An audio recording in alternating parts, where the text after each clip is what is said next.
नमस्कार, FM news देख रहे हैं आप। आपके साथ मैं हूं हर्ष त्यागी। दक्षिणी दिल्ली के महिपालपुर में रविवार रात एक होटल कारोबारी कृष्णपाल सहरावत की सिर में गोली मारकर हत्या कर दी गई। पुलिस को रोशन मिश्रा पर शक है, जिन्हें कृष्णपाल सहरावत ने 10 महीने पहले अपना होटल किराए पर दिया था। दोनों के बीच लंबे समय से विवाद चल रहा था। घटना के बाद से सब फरार हैं। पुलिस टीम ने घायल को नजदीक के अस्पताल पहुंचाया, जहां डॉक्टरों ने उन्हें मृत घोषित कर दिया है। कृष्णपाल सहरावत गुरुग्राम के रहने वाले थे।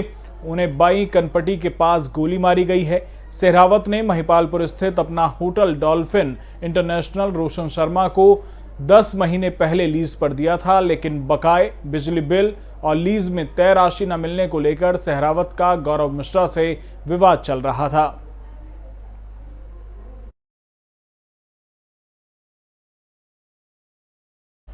खबर दिल्ली के नजफगढ़ से, जहां रविवार शाम 2 बदमाशों ने एक मिठाई की दुकान पर गोली चला दी। गोली चलने से दुकान के आसपास अफरा तफरी मच गई। हालांकि गोलीबारी में कोई हताहत होने की खबर नहीं है। बता दें कि ये पूरी वारदात दुकान में लगे सीसीटीवी में कैद हो गई, जिसके बाद पुलिस को रविवार शाम मित्तल स्वीट नाम की दुकान पर गोली चलने की सूचना मिली। मौके पर पहुंची पुलिस को दुकानदार प्रेमनगर निवासी अशोक मित्तल ने बताया कि शाम को दुकान में 2 बदमाश काउंटर के पास पहुंचे। दोनों ने गमछा और मास्क से अपना चेहरा ढका हुआ था। तो वहीं पुलिस सीसीटीवी फुटेज के आधार पर बदमाशों की पहचान करने की कोशिश कर रही है।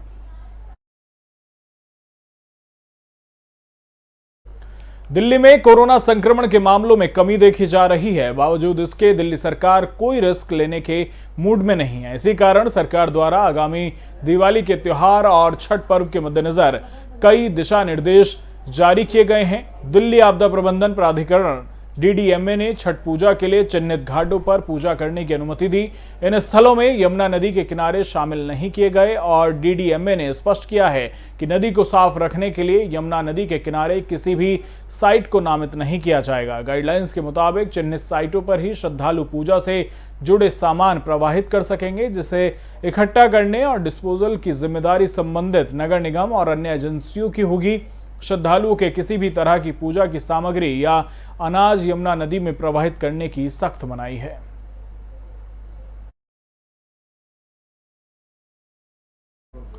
राजधानी में 1.5 साल बाद आज से एक बार फिर सभी स्कूल कॉलेज खोले जाएंगे। हालांकि स्कूलों को ध्यान रखना होगा कि एक बार में 50% से अधिक उपस्थिति ना हो।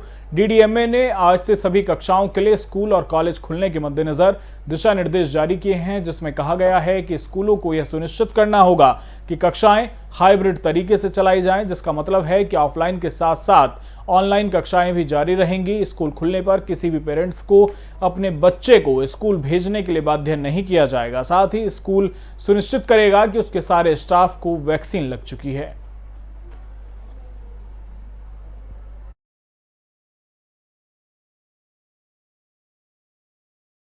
राजधानी दिल्ली को स्मार्ट बनाने के लिए प्रशासन ने एक नई मुहिम चलाई है। इसी को लेकर राजधानी के प्रसिद्ध कनॉट प्लेस में प्रशासन ने बेगर्स से मुक्त दिल्ली अभियान चलाया है। इसी के चलते अब सड़कों और फुटपाथ पर बैठे बेगर्स को रैन बसेरों में भेजे जाने का काम शुरू कर दिया है। प्रशासन का मानना है कि ठंड के समय में सड़क पर इन लोगों का रहना जानलेवा हो सकता है। हालांकि दिल्ली पुलिस इस अभियान को क्राइम कंट्रोल कम करने की नजर से भी देख रही है।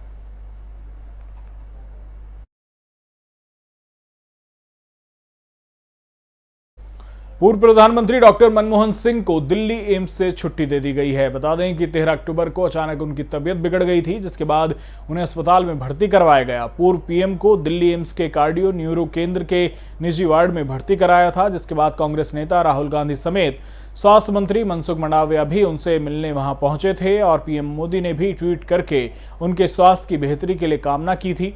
फिलहाल स्वास्थ्य में बेहतरी के बाद उन्हें अस्पताल से छुट्टी दे दी गई।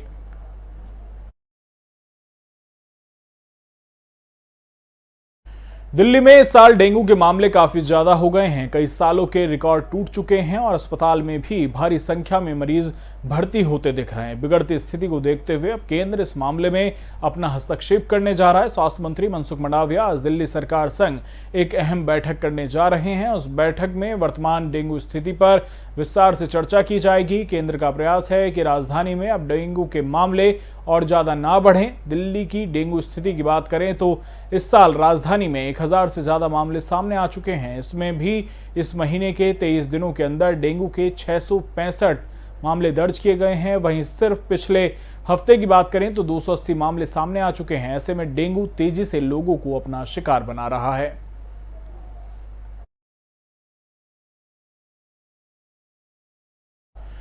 दिल्ली में शराब की कीमतें 8 से 9% तक बढ़ने जा रही हैं। आबकारी विभाग की तरफ से आदेश जारी किया गया है, जिसके बाद संभावना है कि 17 नवंबर से नई कीमतें लागू होंगी। विभाग की तरफ से राजधानी में पंजीकृत होने वाली शराब के ब्रांड को एमआरपी तय किया जाएगा। नई आबकारी नीति 2021-22 में आबकारी शुल्क और वैट को लाइसेंस शुल्क के साथ जोड़ दिया गया है, जिसका असर कीमतों पर पड़ने की संभावना है। नई नीति के तहत थोक मूल्य पर 1-1% आबकारी और वैट शुल्क भी लगाया जाएगा। 17 नवंबर से नई नीति के साथ राजधानी में शराब की बिक्री शुरू होनी है और उससे पहले कीमतों में इजाफा हो सकता है। कीमतों को लेकर जारी आदेश में दिल्ली के पड़ोसी राज्यों में शराब की कीमतों का भी हवाला दिया गया है, जिसमें कहा गया है कि कुछ ब्रांड की कीमतें उत्तर प्रदेश, हरियाणा और राजस्थान में अधिक हैं। राजस्थान में बियर की एमआरपी दिल्ली से अधिक है। 17 नवंबर से दिल्ली में 849 दुकानों पर शराब की बिक्री होनी है।